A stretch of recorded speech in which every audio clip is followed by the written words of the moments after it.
Hello and welcome to my channel. Today I'm going to show you what is in my toolbox for making DIY jewelry. So here we go.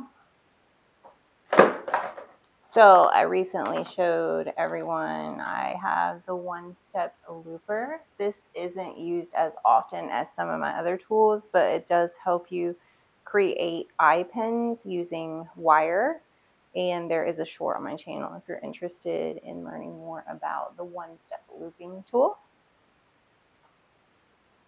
I have a pair of round nose pliers. This is actually a new pair. I also have an older pair in here somewhere that I've used before, but we'll get to that in a minute. I have a pair of flat nose pliers, so I use these often. I have my chain nose pliers. I actually just got this pair to replace this pair because I kind of bent these with something that I shouldn't have been using them for that was not jewelry related. So I have two pairs of chain nose pliers. I have this pair of snips.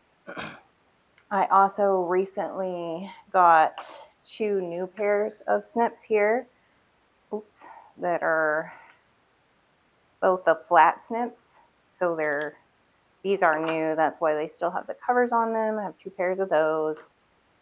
This is another pair of snips. I like having the option to have different orientations. Some of them are stronger. Some of them cut in different ways. So depending on the item I'm making, I have my jewelry hammer, which I've used for the DIY bottle cap jewelry that I have on my channel. A pair of scissors. I use this to cut threads if I'm sewing different jewelry, different beaded items.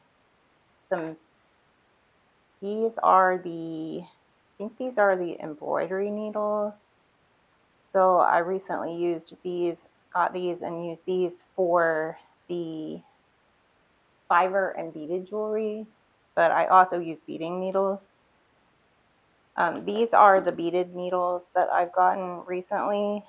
I haven't actually found a use for these yet. They're pretty thick. But I was thinking I might try these out with the fiber and beaded jewelry. And then the little daisy in here is just a threader. It helps you thread needles. These are different files. So I have different sized file set. Sometimes you have to file things down. They also have the round files, which are good if your beads don't have the right size of holes. And that brings me to this. I have this, which I've used before, to punch holes in the bottle cap jewelry, in the bottle caps used for the bottle cap jewelry, and to increase the size of beads because this has a file type on it that you can use to increase the size of beads. I have my crimping pliers for when I make jewelry that's on the wire that requires the crimp beads.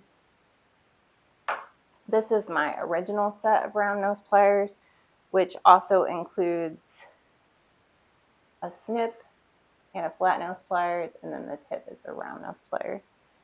And this is just it's just like a craft palette knife almost. Sometimes I use it for painting or different things. It's really thin, so it works well in different situations when I need it. And then finally, I have my measuring tape for measuring my thread material, wire, chain, different things. Even the jewelry item that I'm working on. And then you can see I have a bunch of packs of the silica that I'm sure everybody knows. This comes in different items that you buy new from the store. It prevents moisture. So I keep these in my toolbox to prevent my tools from rusting. And this is a trick that I learned for just over the years of making jewelry that it does help keep the moisture out of my toolbox, so it helps prevent my tools from rusting. So that's it. That's all I've got in here in the top part for my jewelry tools. If you are interested in any of my DIY jewelry, please watch I have a playlist of the DIY jewelry tutorials on my channel, and you can tune into that playlist to see different DIY jewelry ideas. Thank you for watching.